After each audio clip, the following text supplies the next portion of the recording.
अध्याय 11। जब यीशु अपने 12 चेलों को आज्ञा दे चुका तो वह उनके नगरों में उपदेश और प्रचार करने को वहाँ से चला गया।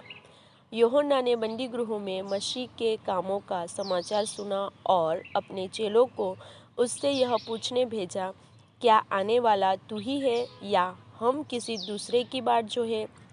यीशु ने उत्तर दिया, जो कुछ तुम सुनते हो और देखते हो वह सब जाकर यूहन्ना से कह दो कि अंधे देखते हैं और लंगड़े चलते फिरते हैं, कोढ़ी शुद्ध किए जाते हैं और बहिरे सुनते हैं, मुर्दे जिलाए जाते हैं और कंगालों को सुसमाचार सुनाया जाता है। और धन्य है वह जो मेरे कारण ठोकर न खाए। जब वे वहाँ से चल दिए तो यीशु यूहन्ना के विषय में लोगों से कहने लगा, तुम जंगल में क्या देखने गए थे? क्या हवा से हिलते हुए सरकंडे को? फिर तुम क्या देखने गए थे? क्या कोमल वस्त्र पहने हुए मनुष्य को? देखो, जो कोमल वस्त्र पहनते हैं वे राजभवनों में रहते हैं। तो फिर क्यों गए थे? क्या किसी भविष्यवक्ता को देखने को? हाँ, मैं तुमसे कहता हूँ कि भविष्यवक्ता से भी बड़े को। यह वही है जिसके विषय में लिखा है, देख, मैं अपने दूत को तेरे आगे भेजता हूँ, जो तेरे आगे तेरा मार्ग तैयार करेगा। मैं तुमसे सच कहता हूँ कि जो स्त्रियों से जन्मे हैं उनमें से यूहन्ना बपतिस्मा देने वाले से कोई बड़ा नहीं हुआ, पर जो स्वर्ग के राज्य में छोटे से छोटा है वह उससे बड़ा है। यूहन्ना बपतिस्मा देने वाले के दिनों से अब तक स्वर्ग के राज्य में बलपूर्वक प्रवेश होता रहा है और बलवान उसे छीन लेते हैं। यूहन्ना तक सारे भविष्यवक्ता और व्यवस्था भविष्यवाणी करते रहे। और चाहो तो मानो कि एलिया जो आने वाला था वह यही है। जिसके सुनने के कान हो वह सुन ले। मैं इस समय के लोगों की उपमा किससे दूं? वे उन बालकों के समान हैं जो बाजारों में बैठे हुए एक दूसरे से पुकार कर कहते हैं, हमने तुम्हारे लिए बांसुरी बजाई और तुम न नाचे, हमने विलाप किया और तुमने छाती नहीं पीटी। क्योंकि यूहन्ना न खाता आया और न पीता, और वे कहते हैं उसमें दुष्ट आत्मा है।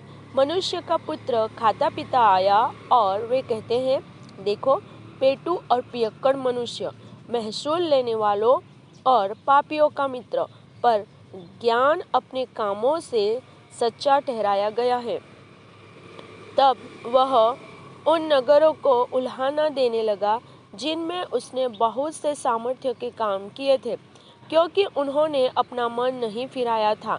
हाय खुराजिन, हाय बेतसैदा, जो सामर्थ्य के काम तुम में किए गए यदि वे सूर और सैदा में किए जाते तो टाट ओढ़कर और राख में बैठकर वे कब के मन फिरा लेते।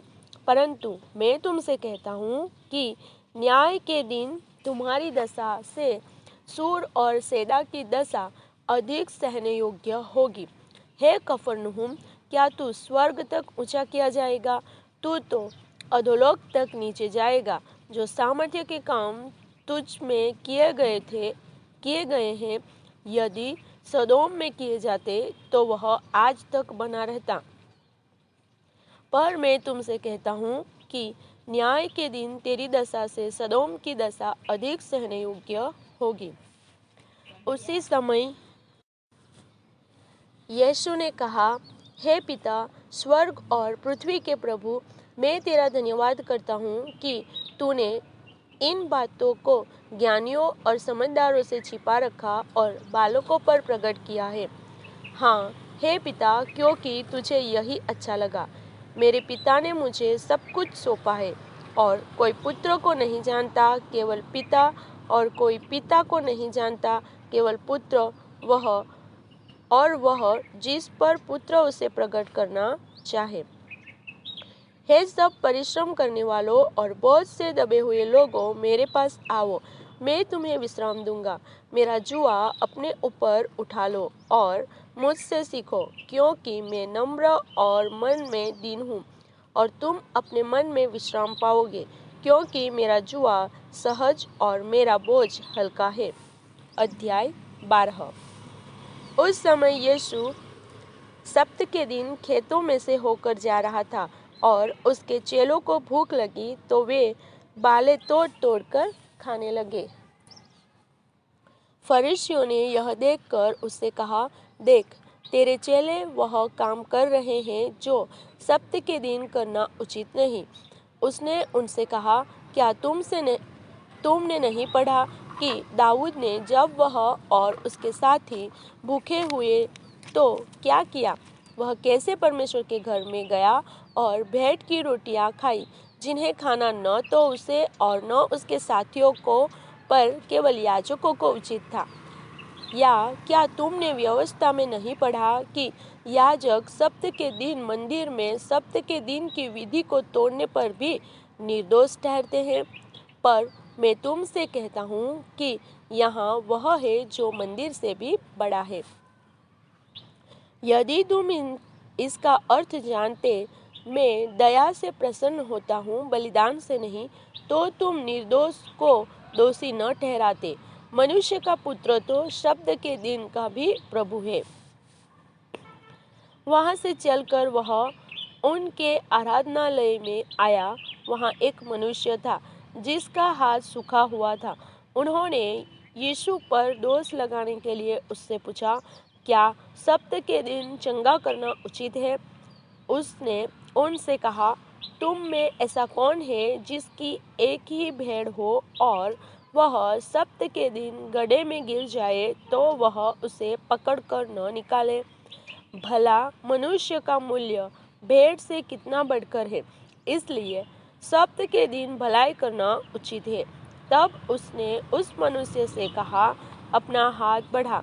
उसने बढ़ाया और वह फिर दूसरे हाथ की तरह अच्छा हो गया। तब फरीसियों ने बाहर जाकर उसके विरोध में सम्मति की कि उसे किस प्रकार नष्ट करे। यह जानकर यीशु वहाँ से चला गया और बहुत लोग उसके पीछे हो लिए और उसने सबको चंगा किया और उन्हें चिताया कि मुझे प्रकट न करना, ताकि जो वचन यशायाह भविष्यवक्ता के द्वारा कहा गया था वह पूरा हो। देखो, यह मेरा सेवक है जिसे मैंने चुना है, मेरा प्रिय, जिससे मेरा मन प्रसन्न है।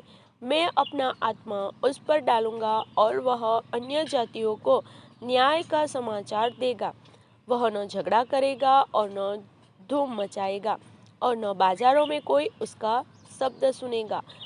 वह कुचले हुए सरकंडे को न तोड़ेगा और धुआं देती हुई पत्ती को न बुझाएगा, जब तक वह न्याय को प्रबल न कराए और अन्य जातियां उसके नाम पर आशा रखेगी।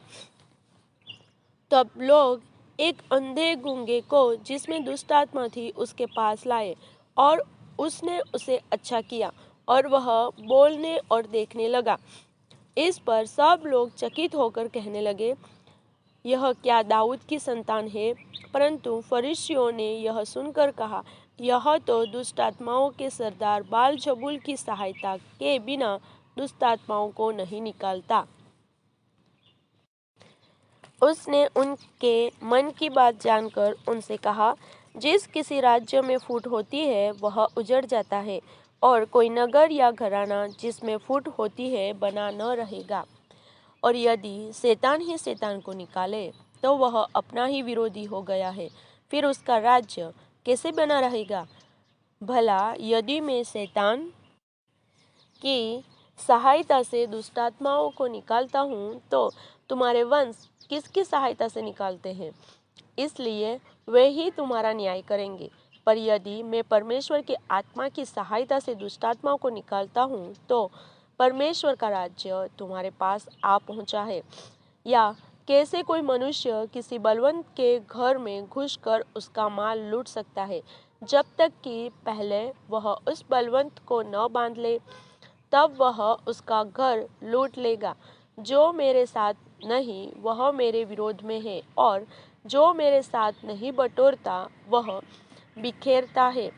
इसलिए मैं तुमसे कहता हूँ कि मनुष्य का सब प्रकार का पाप और निंदा क्षमा की जाएगी, परंतु पवित्र आत्मा की निंदा क्षमा न की जाएगी। जो कोई मनुष्य के पुत्र के विरोध में कोई बात कहेगा, उसका यह अपराध क्षमा किया जाएगा, परंतु जो कोई पवित्र आत्मा के विरोध में कुछ कहेगा, उसका अपराध न तो इस लोक में और न परलोक में क्षमा किया जाएगा। यदि पेड़ को अच्छा कहो तो उसके फल को भी अच्छा कहो, या पेड़ को निकम्मा कहो तो उसके फल को भी निकम्मा कहो, क्योंकि पेड़ अपने फल ही से पहचाना जाता है। हे सांप के बच्चों, तुम बुरे होकर कैसे अच्छी बातें कह सकते हो? क्योंकि जो मन में भरा है वही मुंह पर आता है। भला मनुष्य मन के भले भंडार से भली बातें निकालता है, और बुरा मनुष्य बुरे भंडार से बुरी बातें निकालता है।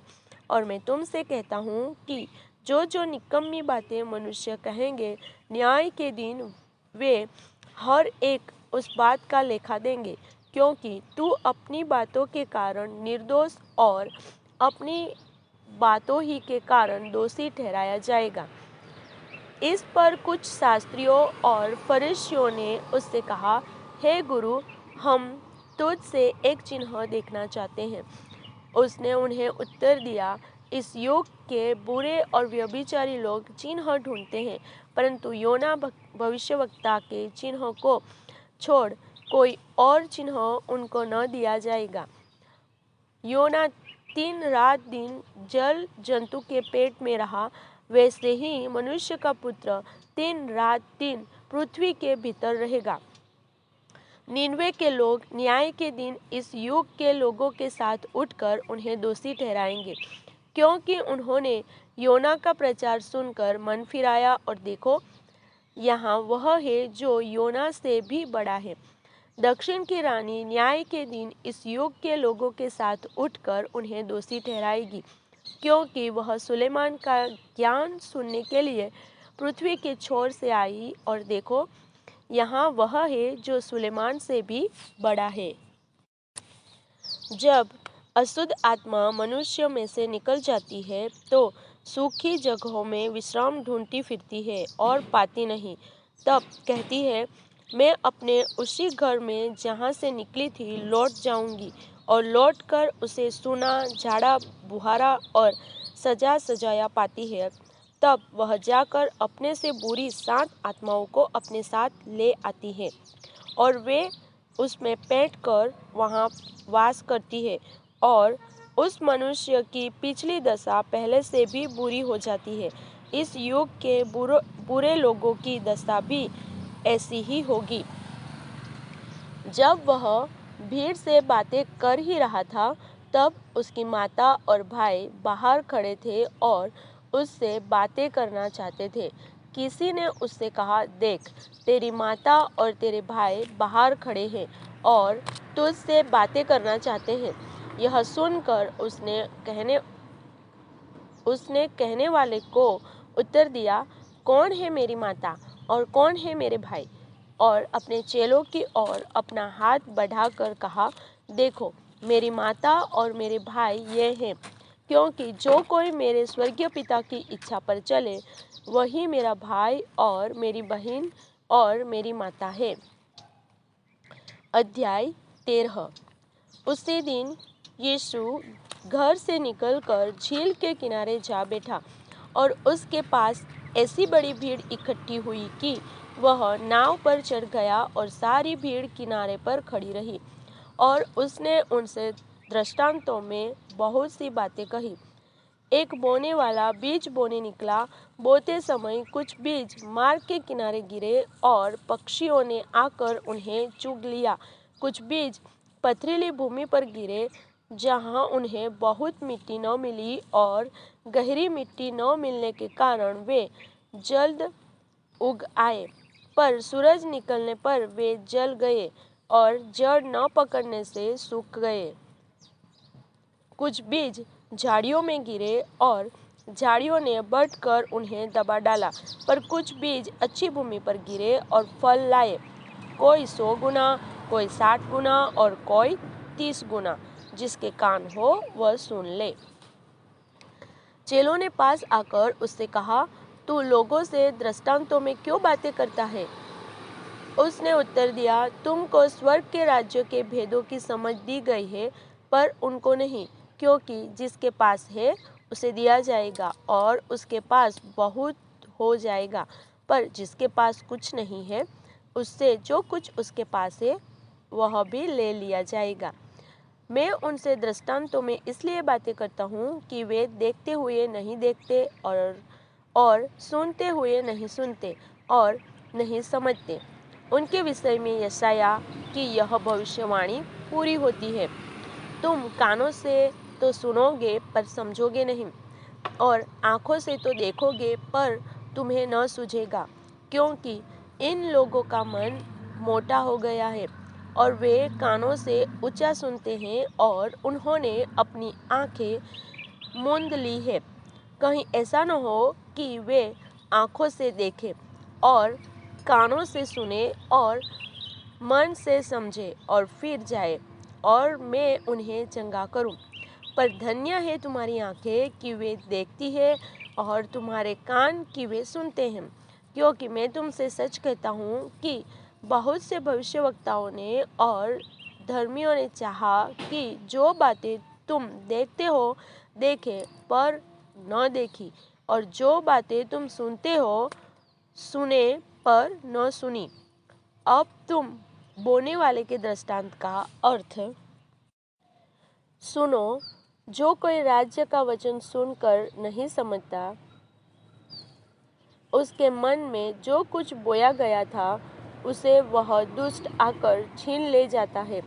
यह वही है जो मार्ग के किनारे बोया गया था और जो पथरीली भूमि पर बोया गया, यह वह है जो वचन सुनकर तुरंत आनंद के साथ मान लेता है, पर अपने में जड़ न रखने के कारण वह थोड़े ही दिन का है, और जब वचन के कारण क्लेश या उपद्रव होता है तो तुरंत ठोकर खाता है।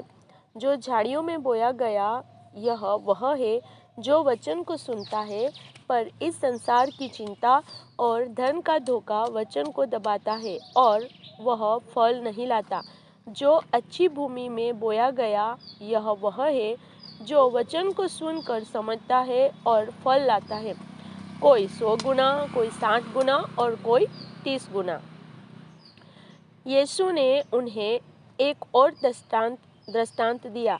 स्वर्ग का राज्य उस मनुष्य के समान है जिसने अपने खेत में अच्छा बीज बोया, पर जब लोग सो रहे थे तो उसका शत्रु आकर गेहूं के बीज, जंगली बीज बोकर चला गया।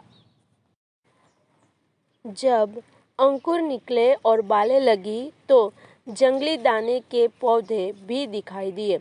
इस पर गृहस्थ के दासों ने आकर उससे कहा, हे स्वामी, क्या तूने अपने खेत में अच्छा बीज न बोया था?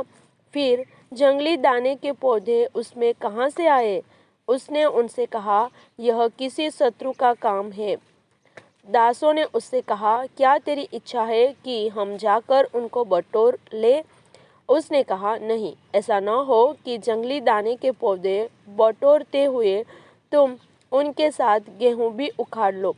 कटनी तक दोनों को एक साथ बढ़ने दो, और कटनी के समय में काटने वालों से कहूँगा कि पहले जंगली दाने के पौधे बटोर कर जलाने के लिए उनके गट्ठे बांध लो, और गेहूं को मेरे खत्ते में इकट्ठा करो। उसने उन्हें एक और दृष्टांत दिया। स्वर्ग का राज्य राई के एक दाने के समान है, जिसे किसी मनुष्य ने लेकर अपने खेत में बो दिया। वह सब बीजों से छोटा तो होता है, पर जब बढ़ जाता है तब सब साग पात से बड़ा होता है और ऐसा पेड़ हो जाता है कि आकाश के पक्षी आकर उसकी डालियों पर बसेरा करते हैं। उसने एक और दृष्टांत उन्हें सुनाया। स्वर्ग का राज्य खमीर के समान है, जिसको किसी स्त्री ने लेकर 3 पसेरी आटे में मिला दिया, और होते होते वह सब खमीरा हो गया।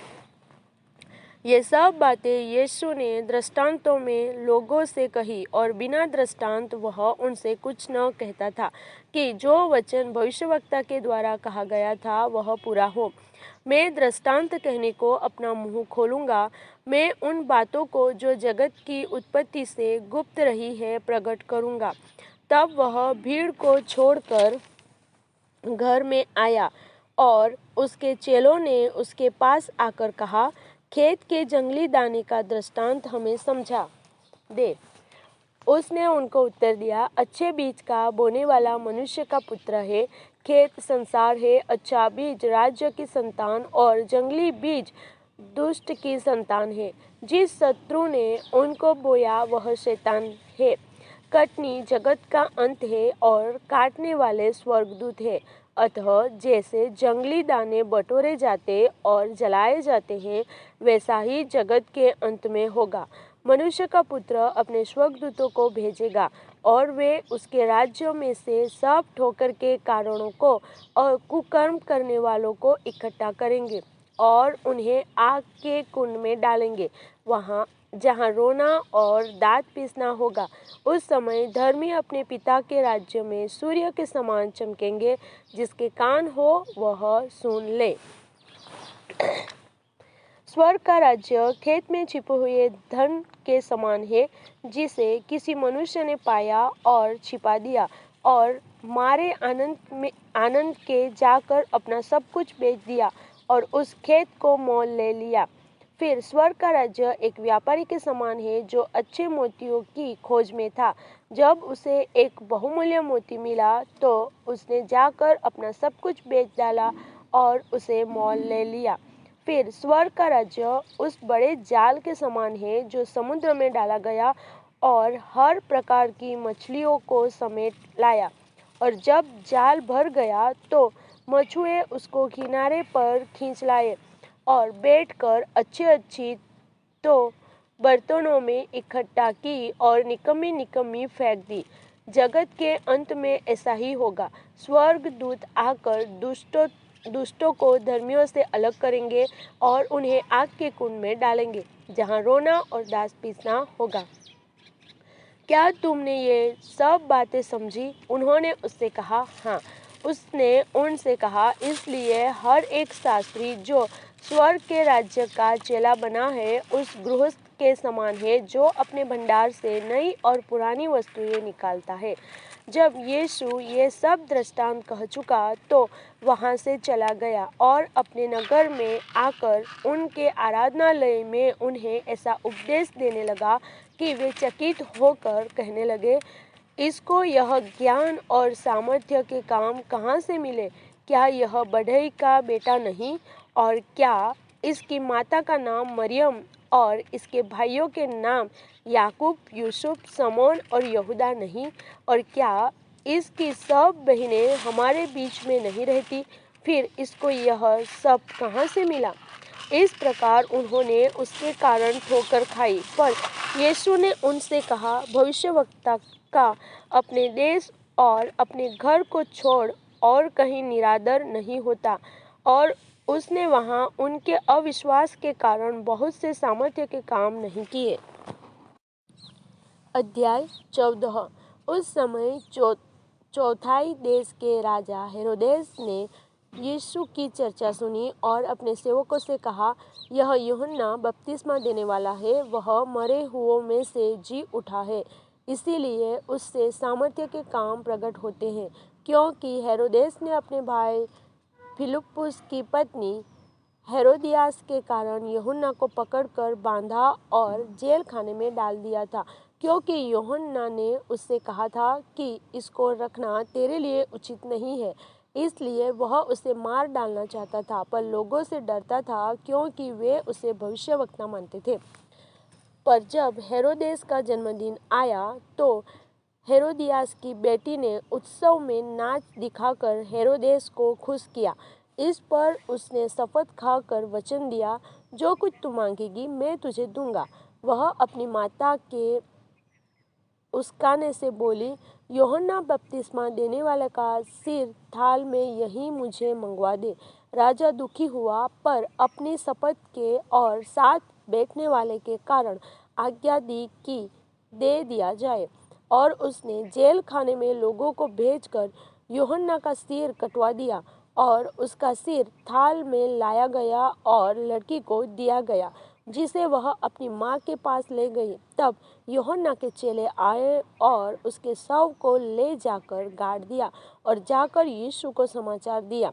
जब यीशु ने यह सुना तो वह नाव पर चढ़कर वहां से किसी सुनसान जगह को एकांत में चला गया। लोग यह सुनकर नगर नगर से पैदल ही उसके पीछे हो लिए। उसने निकलकर एक बड़ी भीड़ देखी और उन पर तरस खाया और उनके बीमारों को चंगा किया। जब सांझ हुई तो उसके चेलों ने उसके पास आकर कहा, यह सुनसान जगह है और देर हो रही है, लोगों को विदा किया जाए कि वे बस्तियों में जाकर अपने लिए भोजन मोल लें। पर यीशु ने उनसे कहा, उनका जाना आवश्यक नहीं, तुम ही इन्हें खाने को दो। उन्होंने उससे कहा, यहाँ हमारे पास 5 रोटी और 2 मछलियों को छोड़ और कुछ नहीं है। उसने कहा, उनको यहाँ मेरे पास ले आओ। तब उसने लोगों को घास पर बैठने को कहा और उन 5 रोटियों और 2 मछलियों को लिया और स्वर्ग की ओर देखकर धन्यवाद किया और रोटियां तोड़ तोड़ कर चेलों को दी और चेलों ने लोगों को। जब सब खाकर तृप्त हो गए तो चेलों ने बचे हुए टुकड़ों से भरी हुई 12 टोकरियां उठाई और खाने वाले स्त्रियों और बालकों को छोड़कर 5,000 पुरुषों के लगभग थे। तब उसने तुरंत अपने चेलों को नाव पर चढ़ने के लिए विवश किया कि वे उससे पहले पार चले जाएं। जब तक वह लोगों को विदा करे, वह लोगों को विदा करके प्रार्थना करने को अलग पहाड़ पर चला गया और सांझ को वह वहां अकेला था। उस समय नाव झील के बीच लहरों से डगमगा रही थी, क्योंकि हवा सामने की थी। और यीशु रात के चौथे पहर झील पर चलते हुए उनके पास आया।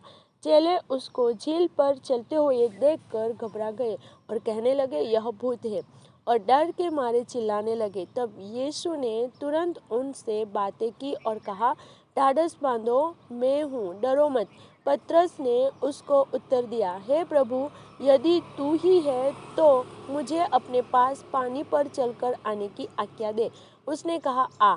तब पतरस नाव पर से उतरकर यीशु के पास जाने को पानी पर चलने लगा, पर हवा को देखकर डर गया और जब डूबने लगा तो चिल्लाकर कहा, हे प्रभु, मुझे बचा। यीशु ने तुरंत हाथ बढ़ाकर उसे थाम लिया और उससे कहा, हे विश्वासी, तूने क्यों संदेह किया? जब वे नाव पर चढ़ गए तो हवा थम गई। इस पर उन्होंने जो नाव पर थे उसे दंडवत करके कहा, सचमुच तू परमेश्वर का पुत्र है।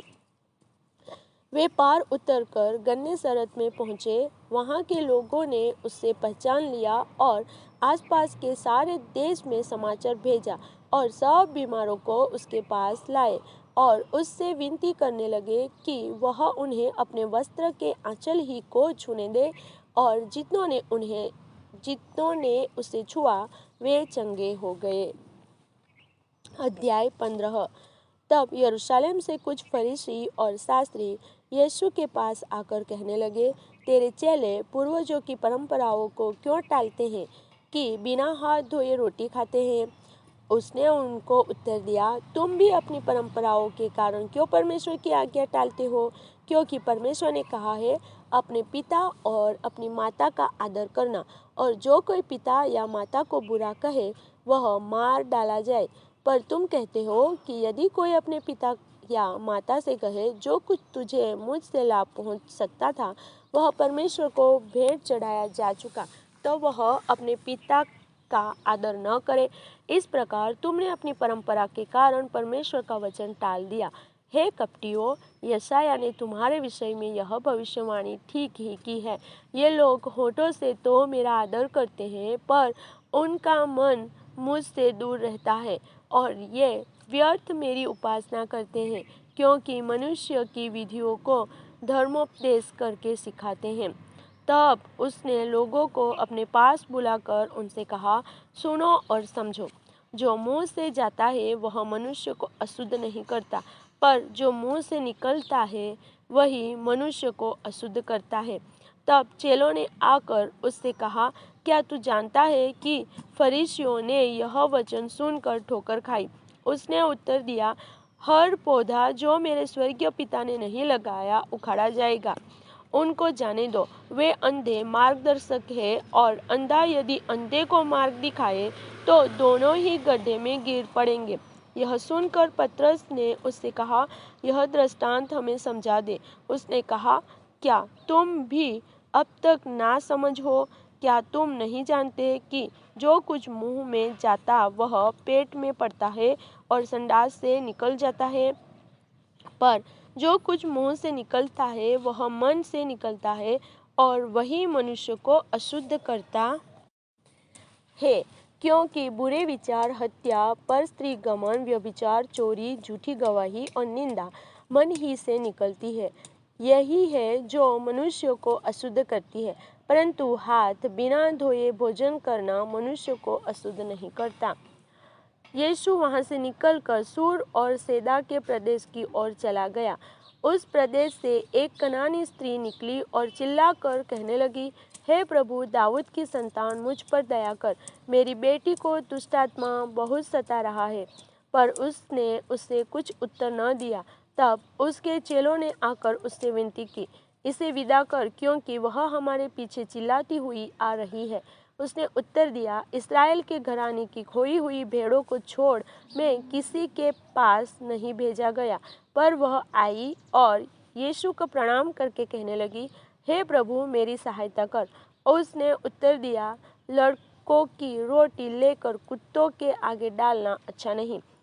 उसने कहा, सत्य है प्रभु, पर कुत्ते भी वह चूर चार खाते हैं जो उनके स्वामियों की मेज से गिरते हैं। इस पर यीशु ने उसको उत्तर दिया, हे स्त्री, तेरा विश्वास बड़ा है, जैसा तू चाहती है तेरे लिए वैसा ही हो। और उसकी बेटी उसी घड़ी से चंगी हो गई। यीशु वहां से गलील की झील के पास आया और पहाड़ पर चढ़कर बैठ गया। तब भीड़ पर भीड़ उसके पास आई। वे अपने साथ लंगड़ों, अंधों, गूंगों, टुकड़ों और अन्य बहुतों को उसके पास लाई और उन्हें उसके पांवों पर डाल दिया, और उसने उन्हें चंगा किया। जब लोगों ने देखा कि गूंगे बोलते हैं और टुंडे चंगे होते और लंगड़े चलते और अंधे देखते हैं, तो अचंभा करके इस्राएल के परमेश्वर की बड़ाई की। यीशु ने अपने चेलों को बुलाया और कहा, मुझे इस भीड़ पर तरस आता है, क्योंकि वे 3 दिन से मेरे साथ हैं और उनके पास कुछ खाने को नहीं है। मैं उन्हें भूखा विदा करना नहीं चाहता, कहीं ऐसा न हो कि मार्ग में थक कर रह जाए। चेलों ने उससे कहा, हमें इस जंगल में कहाँ से इतनी रोटी मिलेगी कि हम इतनी भीड़ को तृप्त करें? यीशु ने उनसे पूछा, तुम्हारे पास कितनी रोटियां हैं? उन्होंने कहा, 7 और थोड़ी सी छोटी मछलियाँ। तब उसने लोगों को भूमि पर बैठने की आज्ञा दी और उन 7 रोटियों और मछलियों को लिया, धन्यवाद करके तोड़ा और अपने चेलों को देता गया, और चेले लोगों को इस प्रकार सब खाकर तृप्त हो गए। और चेलों ने बचे हुए टुकड़ों से भरे हुए 7 टोकरे उठाए। खाने वाले स्त्रियों और बालकों को छोड़ 4000 पुरुष थे। तब वह भीड़ को विदा करके नाव पर चढ़ गया और मगदन देश की सीमा में आया।